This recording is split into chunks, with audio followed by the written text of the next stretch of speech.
वाजपेयी जी को इसलिए उनका जिक्र कर रहा हूँ कि उनका जहन बहुत साफ था, चाहे हिंदू हो या चाहे मुसलमान हो, कोई भी शख्स हो, उनका जहन बहुत साफ था। उन्होंने बुलाया हम तीनों को और तीनों से कहा कि इस देश में 3 ऐसी चीज़ें हैं, ऐसे मुश्किलात हैं जिसका मैं हल जीते जी चाहता हूँ। एक है बाबरी मस्जिद का सामना, और दूसरा है कश्मीर का इशू, और तीसरा है जो दंगे वगैरह जो होते हैं उसकी रोकथाम। को हमारे आलिमों को नीचे गिरने नहीं दिया, लेकिन उनको उठा के उनके घर तक, इस देश के राष्ट्रपति को, फार्मर प्रेसिडेंट को मैं उनके घर तक लेके गया। जो एक जहती हमारे उलमाओं में है वो मैं वहां नहीं देखा। मैं सैकड़ों लोगों से मैंने बात की, सैकड़ों आलिमों से मैं मिला। जिस आलिम से भी मिलता था मैं दुख के साथ ये कहना चाहता हूँ, मुझसे ये सवाल किया जाता कि इससे पहले आपने किससे मिला, किससे बात हुई। मैं जब उनका नाम लेता, उस आलिम से मेरी बात हुई, तो क्या कहते थे पता है आपको? आप उन्हीं से बात करिएगा। आप बाद में मेरे पास आए हैं, पहले आते तो और बात थी। आप उन्हीं से बात करिएगा, वहीं से काम शुरू करिएगा आप अपना।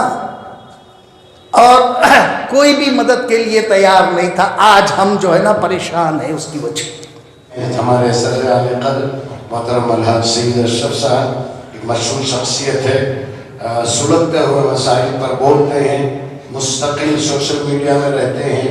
यहाँ कहीं कुछ नाक होता है उस पर बेबाकाना आपका तबसरा होता है। मेरी खुशकिस्मती है कि वो हमारे इदारे के सदर आले कद्र हैं। वीपी सिंह जो हिंदुस्तान के वज़ीर आज़म रहे, गालिबन मुझे ख्याल पड़ता है 12 रबीउल अव्वल की जो छुट्टी रुखसत है उन्हीं के दौर में हुई। उनके सियासी मुशीर रहे मोहतरम अलहाज सैयद अशरफ साहब, बहुत बड़े अमीर हैं, अल्लाह और उसमें तरक्की अता फरमाए। लेकिन कभी हमने नहीं देखा कि शायबा भी हो जाए इस बात का कि मैं बहुत बड़ा अमीर हूँ। तो मैं गुजारिश करता हूँ सदर मोहतरम से कि वो अपने तासुरात का इज़हार फरमाए।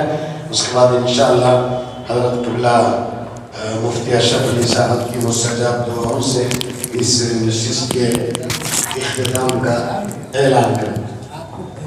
अस्सलामु अलैकुम व रहमतुल्लाहि व बरकातुहू। सदर जलसा मौलाना अजीज़ी साहब और जितने भी यहाँ बैठे हैं उलमाए किराम, असातिज़ा और स्टूडेंट्स, मुझे तो मौलाना ने हुक्म दिया है कि मैं अपने तासुरात पेश करूं, लेकिन आखिर में हुक्म दिया इन्होंने। मुझे तो बहुत बात करनी थी,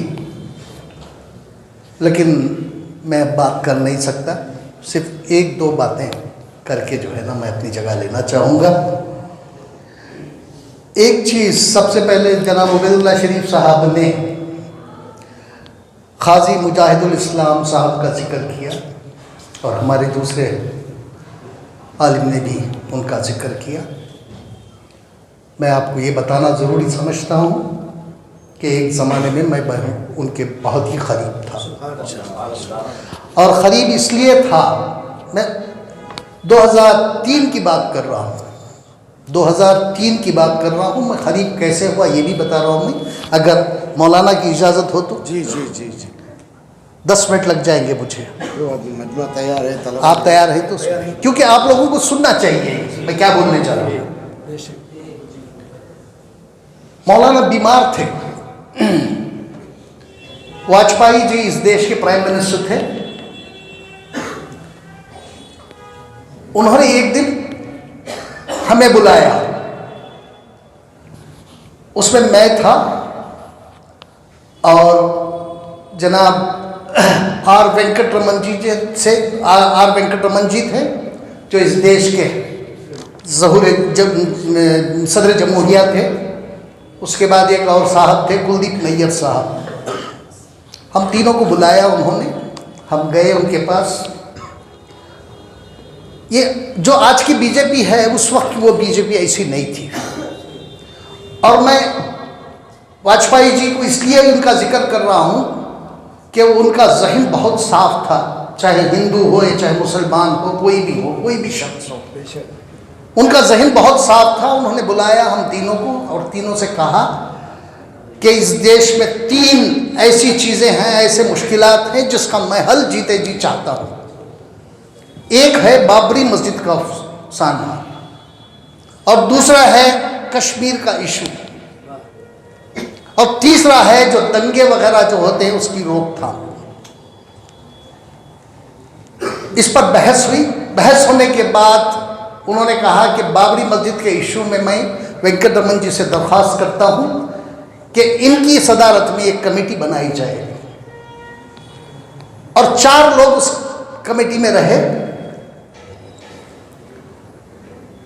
सदर थे हमारे वेंकटरमन जी और मैं एक उसका मेंबर था, कुलदीप नैयर जी एक मेंबर थे और एक आचार्य कामाकोटी जो इनका इंतकाल हो गया वो यहाँ तमिलनाडु के, वो भी एक मेंबर थे उसके।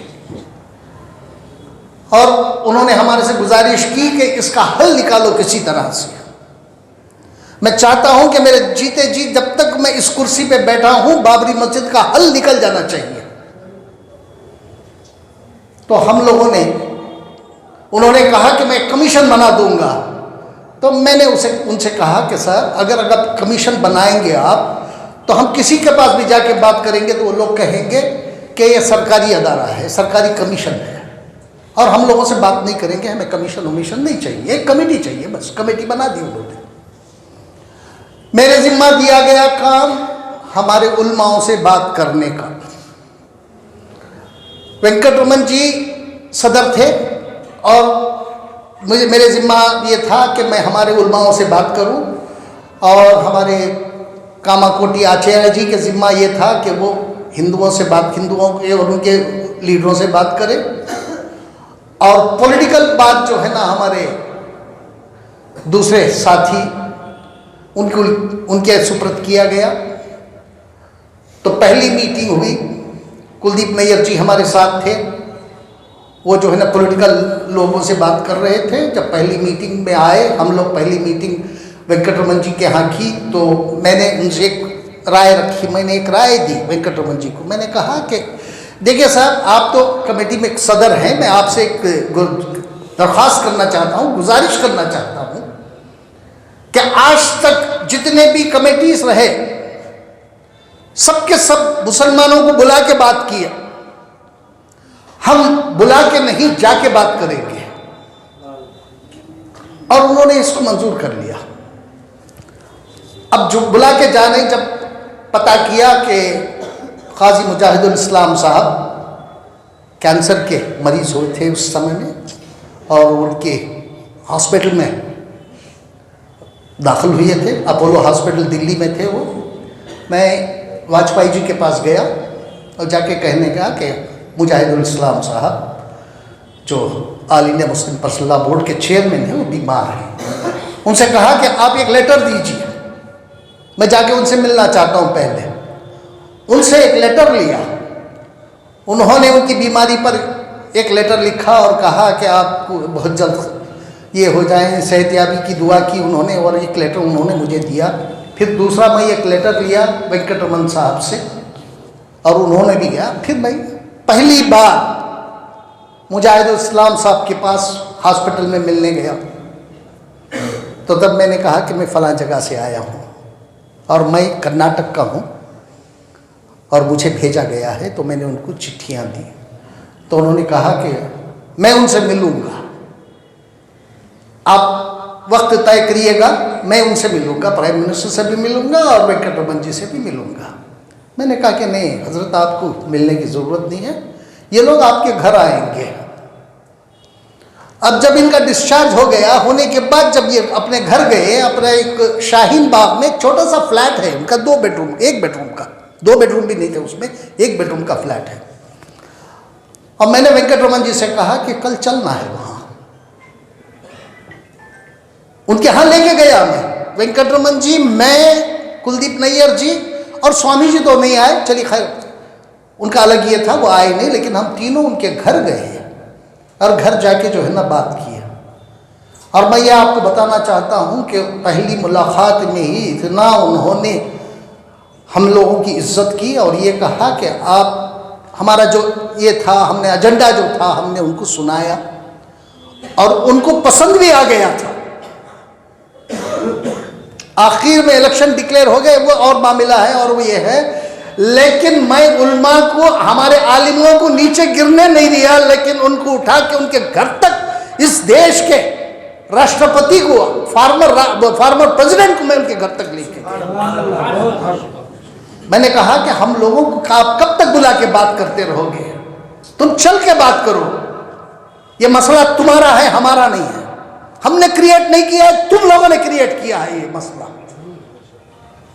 और उसके बाद पहली मीटिंग भी हुई, मैं उसका एक ये भी हमारे उबैदुल्ला शरीफ साहब को बताया, पहली मीटिंग हुई थी, उसका एक ये बना था, खाका बना था, मैं बताया था। अरे एक लंबी कहानी है ये बहुत, उसमें जो है ना हम लोग जो है ना नाकाम हो गए, क्यों नाकाम हो गए ये भी बड़ी कहानी है।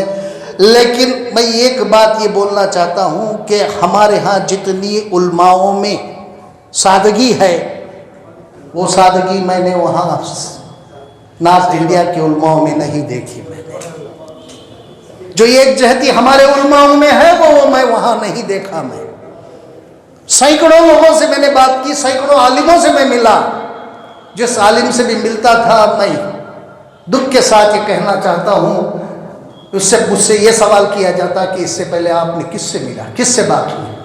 मैं जब उनका नाम लेता, उस आलिम से मेरी बात हुई, तो क्या कहते थे पता है आपको? आप उन्हीं से बात करिएगा। आप बाद में मेरे पास आए हैं, पहले आते तो और बात थी। आप उन्हीं से बात करिएगा, वहीं से काम शुरू करिएगा आप अपना।